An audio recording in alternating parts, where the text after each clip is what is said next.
না না, আমি হেয়ালি করছি না, স্পষ্ট কথা স্পষ্টভাবেই বলতে এসেছি। আপনারা শুনে হয়তো সবাই আকাশ থেকে পড়বেন, তবুও বলছি, আপনাদের কোম্পানির সিক্রেটগুলো লিক করার মূল কাণ্ডারি মিসেস রিমঝিম লাহিড়ী।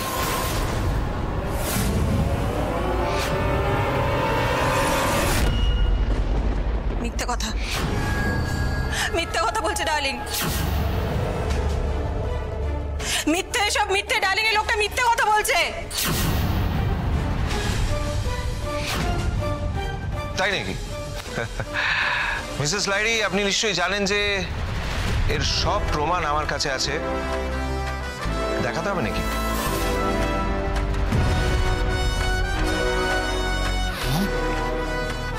তুমি আনএক্সপেক্টেড তুমি নিজের পরিবারের সাথে এত বড় বিশ্বাসঘাতকতা করলে রিম।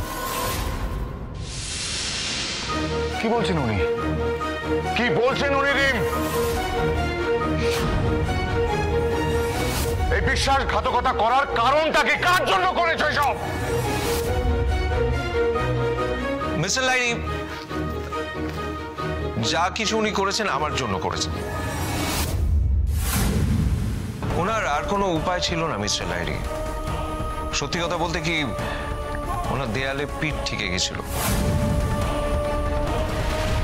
আমি ওনাকে ব্ল্যাকমেল করছিলাম, সেই জন্য উনি আমার কথা শুনে চলতে বাধ্য হয়েছিলেন। কারণ উনি ভালো করে জানতেন যে এই পরিবারের ভিত আমি একাই নড়িয়ে দিতে পারি, এতটাই ক্ষমতা আছে আমার। আমার কথা শোনা ছাড়া ওনার কাছে আর কোনো অপশন ছিল না। কি ঠিক বলছি তো? কিন্তু আনফরচুনেটলি মাঝখান থেকে ফেঁসে গেল মাটি। সবাই ওকেই ভুল বুঝলো।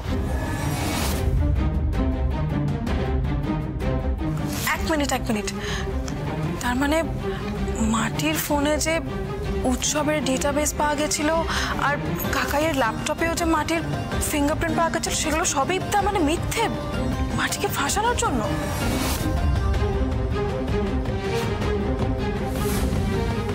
এত বড় একটা ধসের ভাগ তো নিজে একা নেওয়া যায়নি না, তাই কাউকে না কাউকে তো ফাঁসাইতেই হতো।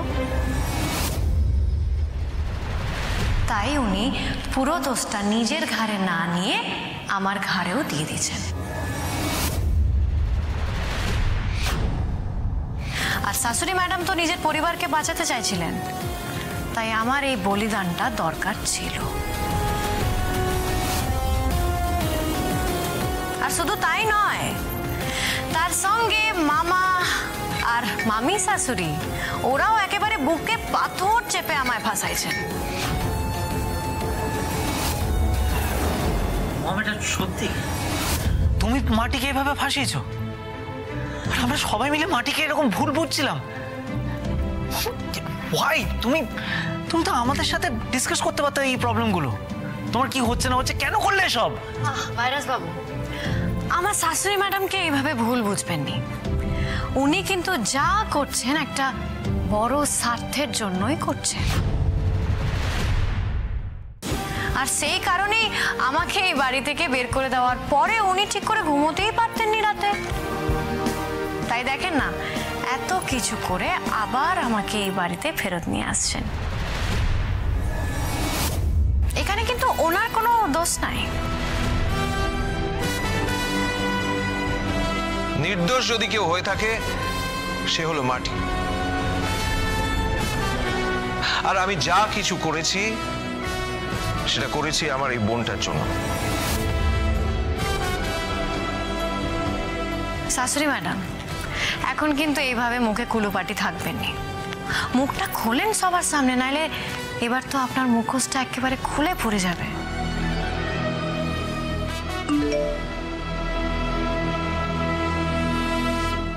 চলেন শাশুড়ি ম্যাডাম, চলেন আমরা একটু ভিডিওটা দেখে আসি। আমার শাশুড়ি ম্যাডামের না বড্ড স্ট্রেস হয়ে গেছে, তাই ওনাকে একটু জল খাওয়ায় আনতেছি, কেমন? চলেন চলেন।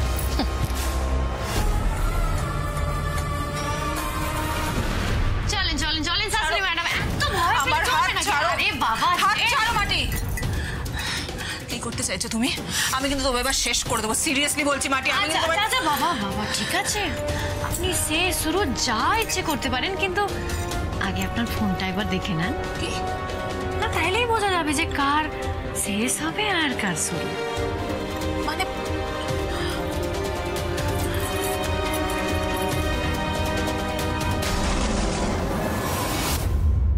তুমি এখানে শুধুমাত্র আমার কথা মতো চলবে, আর আকাশকে নিজের বশে রাখবে, যাতে আকাশও আমার কথা মতোই চলে।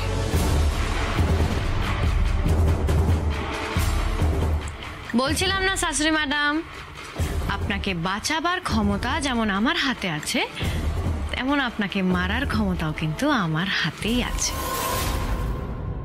তাই ভালোই ভালোই বলতেছি, এবার আপনি সবার সামনে গিয়ে না আপনার মুখ খুলে ফেলেন। আর আপনি যদি মুখ না খোলেন, তাইলে আপনার মুখোশটা যে খুলে পড়ে যাবে।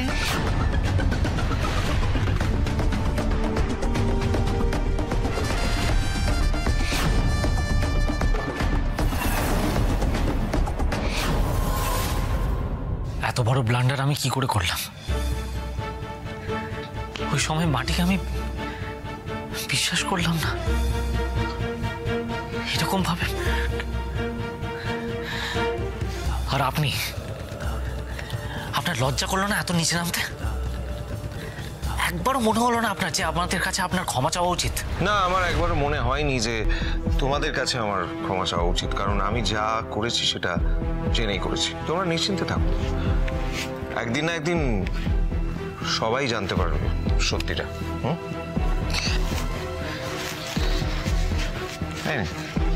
তোর কি এটা? আমি অন্যায়ভাবে আপনাদের যা ক্ষতি করেছি, এটা ধরে নিতে পারেন তার ক্ষতিপূরণ। অবশ্য আমি সেইভাবে আপনাদের কোনো ক্ষতি করতে পারিনি, তার কারণ মাটি।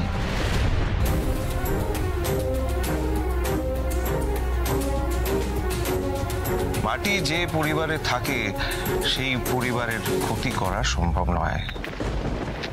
মাটি সাক্ষাৎ দেবী, সাক্ষাৎ মা দুর্গা।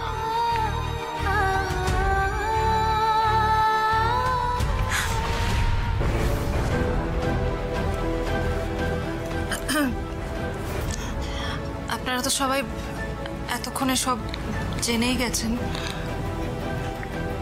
আমি যা করেছি তা কিন্তু আমার পরিবারের জন্য, আমার আকাশের জন্য, মানে সবার ভালোর কথা ভেবেই করেছি। আরেকটা কথা আমি বলতে চাই সবার সামনে আজকে, আমার বেটা আকাশের লাইফ পার্টনার হিসেবে যদি যোগ্য কেউ হয়ে থাকে, আমার মতে সেটা একমাত্র মাটি।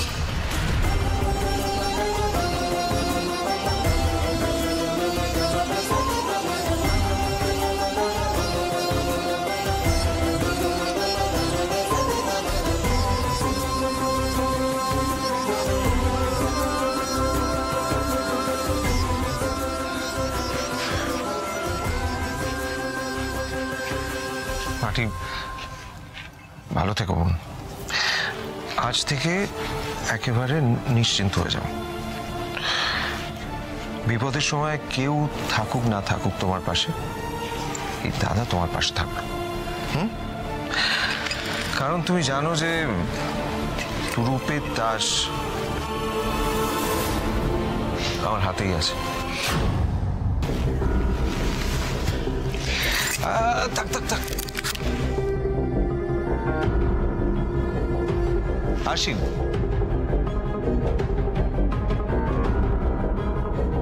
সবাই ভালো থাকবেন।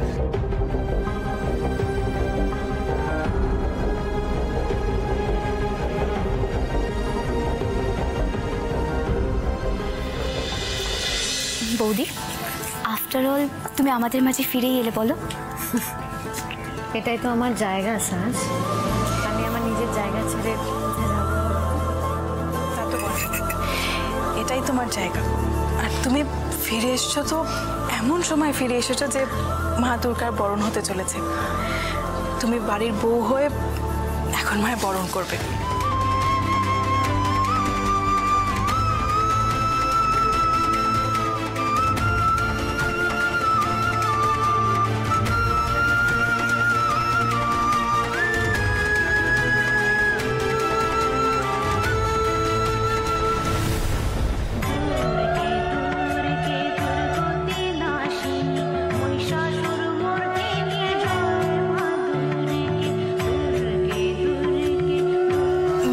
ফোন করেছিল, ফোন করে তোমাদের বরণের কিছু নিয়ম জানাতে বলেছে। ওই বরণের থালায় যে শাখা পলা সিঁদুর যা রাখা আছে সেটা আগে মা দুর্গার কাছে অর্পণ করা হবে, তারপরে ওই সিঁদুর দিয়েই একে একে সবাই বরণ করবে। আর হ্যাঁ, বরণ করার সময় হাতে একটু দুর্বা রাখতে হবে। তারপরে দর্পণে মায়ের মুখ দেখে মাকে সিঁদুর পরিয়ে আমরা সবাই আশীর্বাদ চাইবো, যাতে পরের বছর আমরা সবাই মিলে একসাথে এভাবেই সিঁদুর খেলা খেলতে পারি। আর ও হ্যাঁ, আর একটা কথা, মাকে যখন বরণ করা হবে তখন বরেরা বরণের থালাটা ধরে পাশে দাঁড়াবে।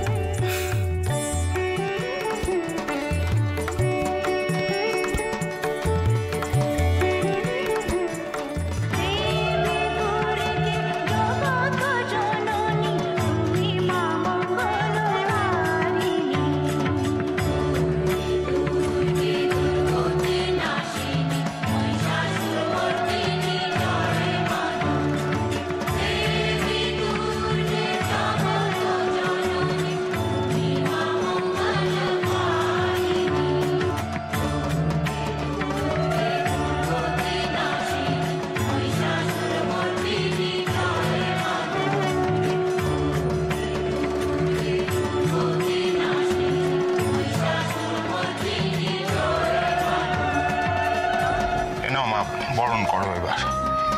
মা, দুব্বা তো শেষ হয়ে গেছে, আর নিয়ম অনুযায়ী মাকে বরণ করতে গেলে তো হাতে দুর্বা ঘাস লাগবে। আচ্ছা, এটা আপনি ধরেন, আমি এক্ষুনি দুর্বা তুলে আনতেছি। মাটি, আমি যাই তোমার সঙ্গে। না ভাইরাস বাবু, আমি পারবো, আপনি দাঁড়ান না।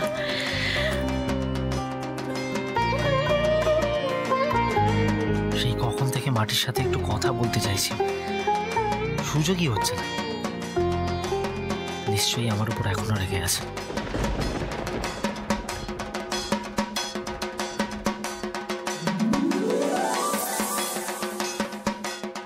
বাহ, এখানে বেশ তাজা দুর্বা হয়েছে তো।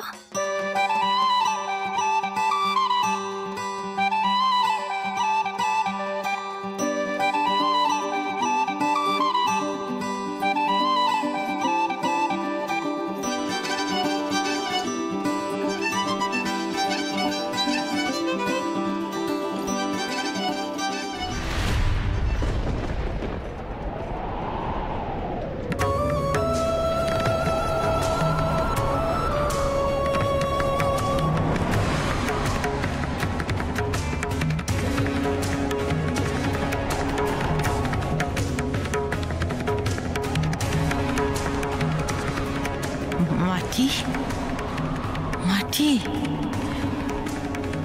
মাটি, কোথাও তো হাওয়ার নাম মাত্র নাই, তাইলে এমন দমকা হাওয়া কোত্থেকে এলো? আর কেন জানি না মনে হলো কেউ আমার নাম ধরে ডাকতেছে। যাই হোক, ওদিকে আবার দেরি হয়ে যাইতেছে বরণের। ঠাকুর মশাই অপেক্ষা করতেছেন, আমি যাই বরং।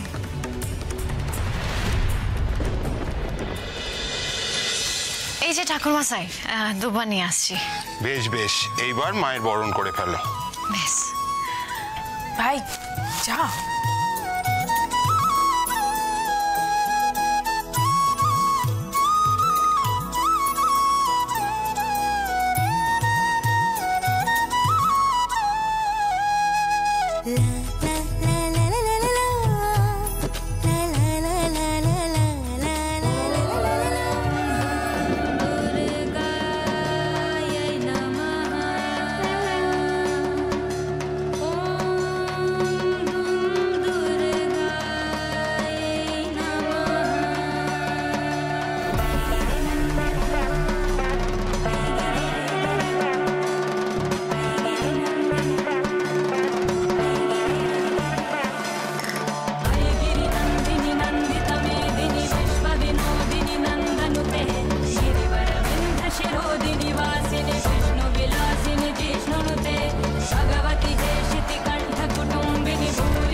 থেকো মা, সাবধানে কৈলাসে ফেরো।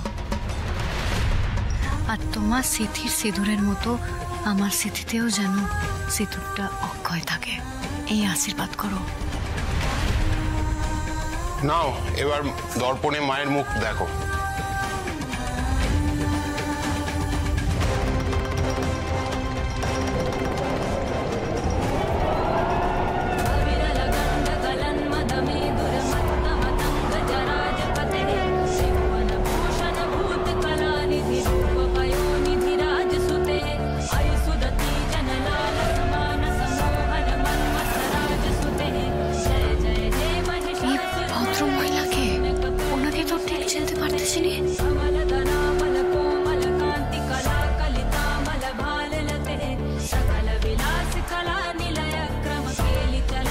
দর্পণে যাকে দেখলাম এখানে তাকে দেখতে পাইতেছি না তো, কে উনি?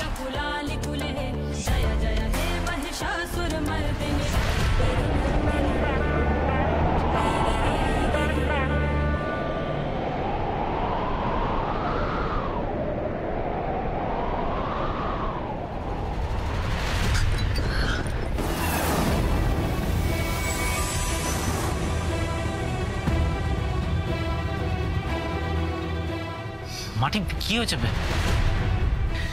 Is everything okay?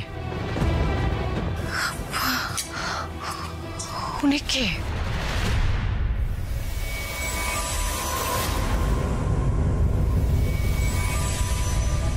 কোথায়? কেউ নেই তো? কাকে দেখলে তুমি? ওখানে তো কেউ নেই। তোমার শরীর ঠিক আছে তো?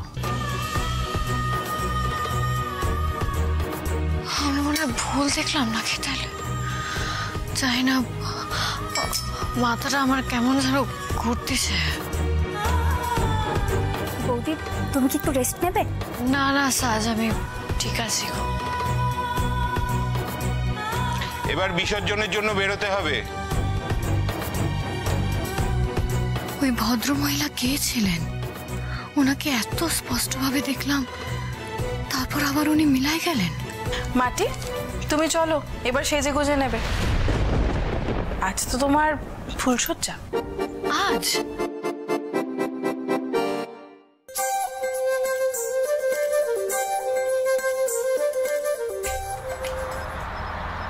এসো এসো এসো, এই যো, আজ থেকে সত্যি সত্যি এটা তোমার ঘর।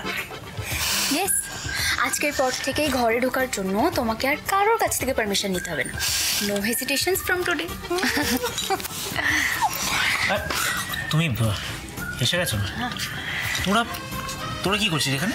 আমার ঘরে কি করছিস এখন? যা যা যা, চল। এই এক সেকেন্ড, এটা তোর ঘর? হ্যাঁ, মানে আমাদের ঘর। যাই হোক, তোরা করছিসটা কি এখানে? এখন যাসনি কেন? যা, চল। দাদা ভাই, তোরা তো তারা কিসের? তারা না একটু। তোকে এত কিছু কি বোঝাতে হবে? এক সেকেন্ড দাঁড়া, কি? হ্যাঁ, তোকে বলতে হবে আমার কিসের দ্বারা? বেশি কথা বলবি না কিন্তু, বাচ্চার মতো থাকবি। যা, বেরো বেরো বেরো। আচ্ছা, আমাকে একটা কথা বলতো, আমাদেরকে এভাবে ভাগিয়ে দিচ্ছিস কেন রে? আরে ভাগে, বুঝতে পারছি এটা ইম্পর্টেন্ট দিন একটা, মানে রাত। শোন, আমার এত কথা ভালো লাগছে না, আমার ঘুম পেয়েছে, বিরক্ত করিস না। যা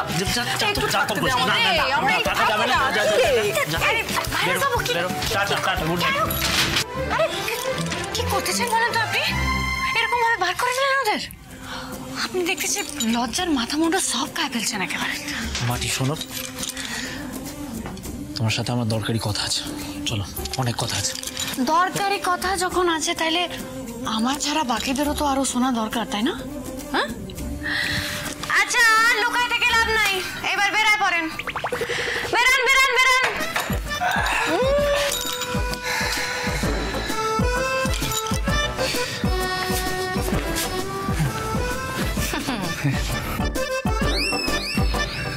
তোরা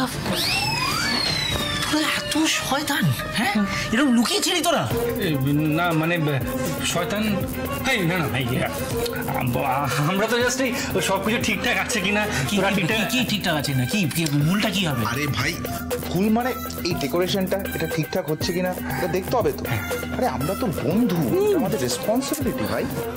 খুব ভালো, তাহলে এক কাজ করি, বরং বসু দিদি আর সাজকেও ডেকে আনি, আমরা সবাই একসঙ্গে আজকে রাতে গল্প করবো, কেমন? তুমি আজ রাতে সবার সঙ্গে গল্প করবে, আড্ডা মারবে? হ্যাঁ মানে তাতে সমস্যা কোথায়? আর কি করবো? 5 সেকেন্ড সময় দিচ্ছি।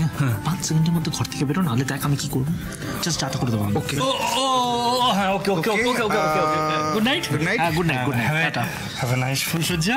Thank you, good night. হ্যাঁ ভাই, বেস্ট অফ লাক। হ্যাঁ ঠিক আছে, আরে ঠিক আছে। তোমরা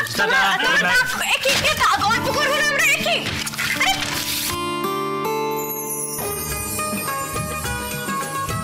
আজ রাতে আমরা গল্প করবো।